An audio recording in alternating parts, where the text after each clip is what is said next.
Assalamualaikum warahmatullahi wabarakatuh.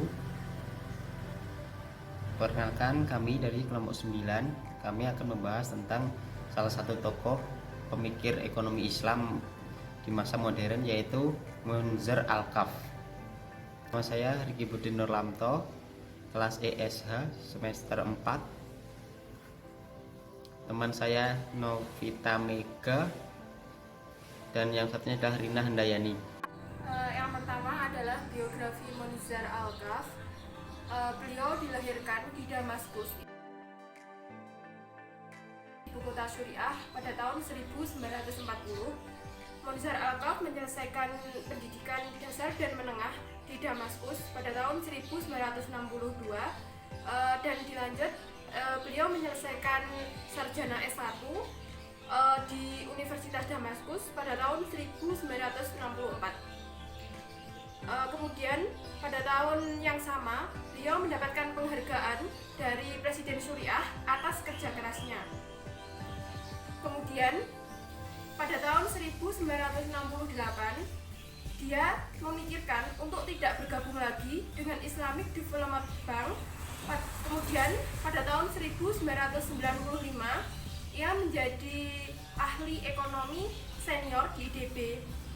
Selang beberapa waktu kemudian, beliau juga menjadi guru besar di jurusan perbankan dan ekonomi bisnis dalam Universitas Durmat Jordan. Selanjutnya adalah karya yang telah diterbitkan oleh Munzir Al-Kaf. Pada tahun 1967, Munzir Al-Kaf telah menerbitkan sebuah karya, yaitu buku dengan judul The Islamic Economy. Pada mulanya buku ini diterbitkan masih membahas mengenai ekonomi dan matematika, yang pada awalnya untuk mempelajari mengenai ekonomi dan bisnis Islam. Pada tahun 1967-an itu ekonomi Islam masih mempelajari tentang latar belakang dan prinsip dasar mengenai ekonomi. Selanjutnya adalah pemikiran ekonomi Munzir Al-Kaf. Yang pertama adalah The Islamic. Menurut Munzir Al-Kaf, orang Islam itu bukan hanya Muslim saja, namun apabila orang tersebut mau menerima paradigma Islam, maka orang tersebut bisa dikatakan sebagai The Islamic Man. Maka segala keputusan yang telah ia buat pastinya berbeda dengan ekonomi konvensional. Menurutnya ada 3 pilar utama, antara lain yang pertama adalah segala sesuatu itu milik Allah dan manusia itu sebagai khalifah di muka bumi. Oleh karena itu, manusia sebagai khalifah di muka bumi diwajibkan untuk memelihara atas anugerah yang telah dianugerahkan oleh Allah, dan tidak berkewajiban untuk merusaknya. Yang kedua adalah Tuhan itu satu, maka hukum Allah lah yang wajib dipatuhi dan ditaati. Oleh karena itu, hukum yang telah ditentukan oleh Allah maka wajib untuk dipatuhi, dan hukumnya haram jika ditaati, dan apabila dia melanggar maka seseorang tersebut akan mendapatkan dosa. Dan yang ketiga adalah kerja itu adalah sebuah kebajikan, maka setiap orang itu wajib untuk memperbaiki dirinya sendiri. Menyebutkan ada 3 objek dari kebijakan negara, yaitu antara lain yang pertama adalah maksimalisasi tingkat penggunaan sumber daya alam, yang kedua adalah meminimalisir terjadinya gap distribusi, dan yang terakhir adalah membuat peraturan bagi pelaku ekonomi untuk menjamin ditaatinya peraturan pemerintah yang telah ditetapkan. Assalamualaikum warahmatullahi wabarakatuh. Perkenalkan dulu, nama saya Rina Handayani dari kelas Ekonomi Syariah H semester 4 NIM 401180297. Saya dari kelompok 9 yang akan mempresentasikan mengenai Munzir Al-Kaf. Untuk poin yang ketiga yaitu teori konsumsi Kaf. Pada teori ini, rasionalisme dalam Islam dinyatakan sebagai alternatif yang konsisten. Unsur-unsur pokoknya yaitu mengenai konsep keberhasilan, yang kedua skala waktu, perilaku konsumen, konsep harta, dan karya yang lain. Untuk poin yang kedua mengenai kepercayaan terhadap hari akhir, menurut House sendiri, pada hal ini sangat mempengaruhi kehidupan seorang konsumen. Yang pengaruh yang pertama yaitu mengenai hasil pemilihan suatu tindakan disusun atas dasar akibat setelahnya, baik itu sekarang ataupun nanti. Maksudnya, misalnya seseorang melakukan kerja atau melakukan pekerjaan dengan cara yang halal, itu artinya mereka mendapatkan kekayaan dan juga pahala karena kerja mereka itu dinilai sebagai ibadah, artinya mereka mendapatkan dunia dan juga akhirat. Namun jika seseorang itu bekerja dengan jalan yang tidak halal, misalnya kayak korupsi, itu ya memang mereka mendapatkan perubahan secara finansial, artinya lebih kaya, semakin kaya. Namun bedanya di sini yaitu mereka berdosa karena itu jelas bukan hak miliknya, otomatis mereka masuk neraka kan. Untuk yang kedua, jumlah alternatif pemakaian pendapatan seseorang dinaikkan dengan pemasukan dari semua keuntungan yang akan didapat dari akhirat nanti. Misalnya, contohnya ya, kita memberikan pinjaman terhadap orang lain tapi tidak memberlakukan biaya tambahan ataupun riba. Untuk poin selanjutnya yaitu konsep kesuksesan. Menurut Haf sendiri, konsep kesuksesan itu begitu simpel, yaitu taat terhadap perintah Allah dan juga tidak melakukan penimbunan atau ikhtikar. Dan konsep kekayaan sendiri, menurut Haf, harta ialah karunia Allah yang harus digunakan untuk kepentingan manusia dan untuk memenuhi kebutuhan manusia itu sendiri.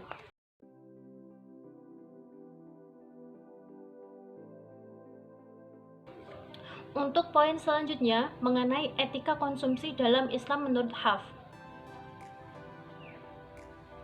Haf sendiri di sini memperkenalkan mengenai final spending yang beliau berasumsi bahwa zakat itu merupakan kewajiban bagi seorang muzaki. Namun, meskipun zakat sebagai spending yang memberikan keuntungan, namun karena sifat zakat ini bersifat tetap, maka diasumsikan zakat ini di luar final spending. Selanjutnya yaitu teori produksi. Menurut Haf, motif produksi yaitu pengambilan manfaat setiap partikel yang ada di muka bumi ini, di alam, untuk tujuan memenuhi kebutuhan manusia. Simpel kan? Pelaku ekonomi bebas mau bekerja sama dengan siapa asalkan tidak melanggar syariat Islam. Untuk yang kedua, keterlibatan pemerintah dalam pasar. Keterlibatan pemerintah dalam pasar ini hanya bersifat tertentu dan bersifat kontemporer. Untuk yang ketiga, aturan-aturan permainan ekonomi Islam. Berlakunya aturan tersebut, sebenarnya aturan tersebut itu muncul dari lingkungan manusia itu sendiri. Misalnya hubungan manusia dengan Allah, hubungan manusia dengan manusia, manusia dengan alam, dan juga bagaimana proses bekerjanya manusia dan lain-lain. Sekian presentasi dari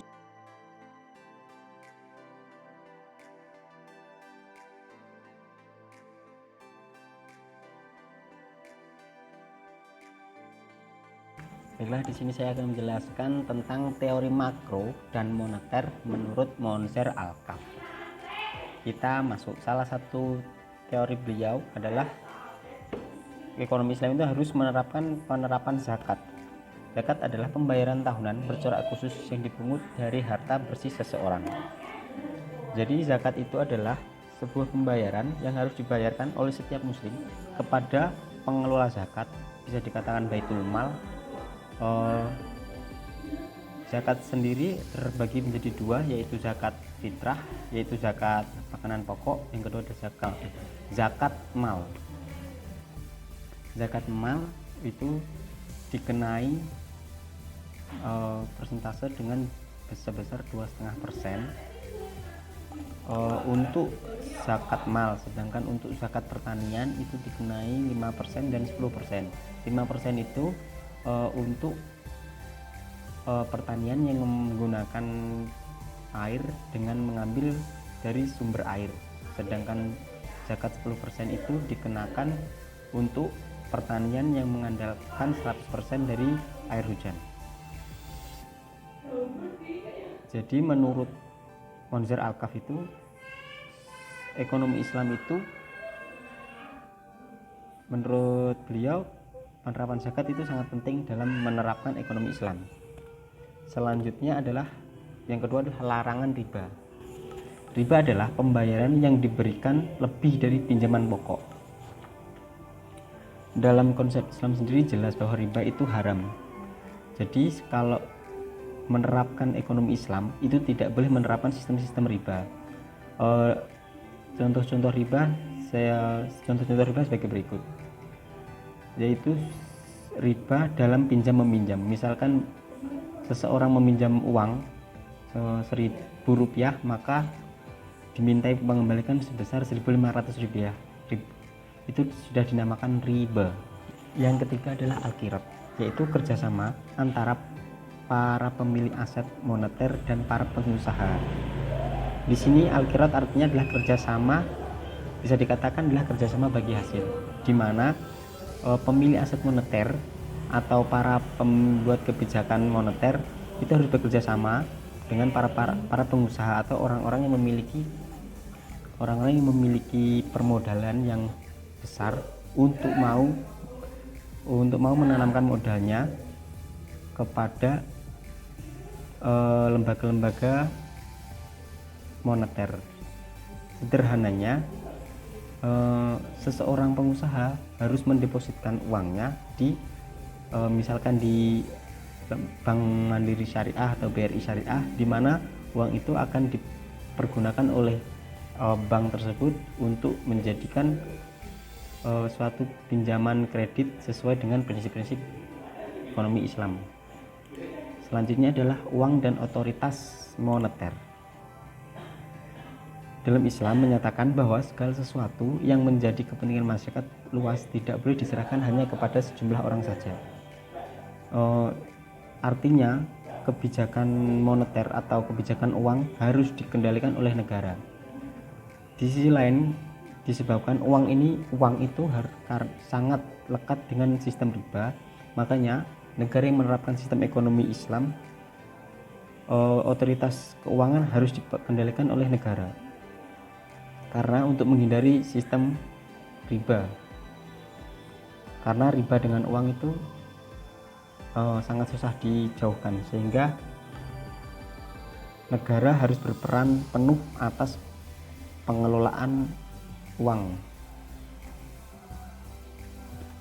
Selanjutnya yang kelima adalah struktur kredit dan keuangan Islam. Dalam struktur kredit ekonomi Islam, bank adalah lembaga pelayanan jasa. Bank bukan lembaga moneter. Artinya bank itu hanya lembaga pelayanan jasa. Misalkan yang dimaksud bank di sini itu bank-bank yang berlandaskan syariah, seperti BRI Syariah, Mandiri Syariah, BMT Maslahah dan sebagainya, bukan bank-bank konvensional ya.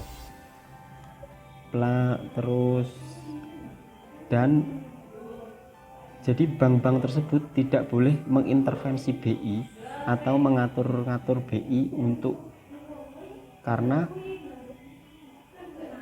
karena BI itu adalah lembaga moneter, jadi dia tidak boleh diintervensi oleh bank-bank seperti bank-bank tersebut. Dan bank-bank tersebut, bank-bank seperti bank syariah tadi, itu hanyalah lembaga pelayanan jasa. Misalkan jasa yang gimana seorang nasabah mau meminjam kredit atau mengajukan kredit sesuai dengan akad-akad atau prinsip-prinsip Islam. Yang kedua adalah Baitul Mal bekerja berdasarkan Al-Qira. Baitul Mal adalah lembaga yang khusus menangani zakat. Jadi dana-dana zakat, atau mungkin kalau di Indonesia kita lebih mengenalnya dengan Basnas atau Badan Zakat Nasional, itu bekerja berdasarkan alkirat atau kerjasama bagi hasil. Jadi untuk orang-orang yang tidak memiliki misalkan sertifikat atau jaminan untuk mengajukan pinjaman kepada bank, dia bisa mengajukan pembiayaan di Baitul Mal dengan sistem bagi hasil sesuai dengan al-qirat. Selanjutnya hutang negara dan pasar uang.